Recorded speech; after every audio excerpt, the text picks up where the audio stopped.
Hello programmers, welcome to my YouTube channel Techie Projects. So in this video I will show you the hotel management system using Python and Tkinter library used to develop the graphical user interface.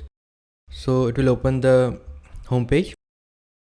This will be the hotel status, rooms, reserves, payment info, contacts. Okay, and finally the exit button. So let's click on no.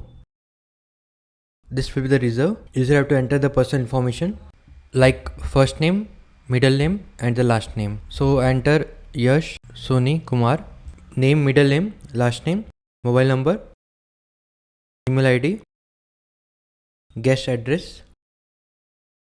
I'm just entering the demo details,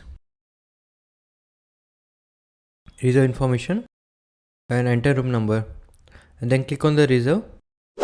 We have to pay through cash. You can click on OK.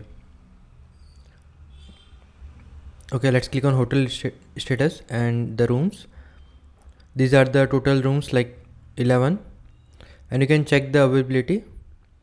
This will payment info and the contacts. Let's click on exit button. This is the complete project. Thank you friends for watching my video. If you are new, then subscribe channel and share with your friend. Thank you.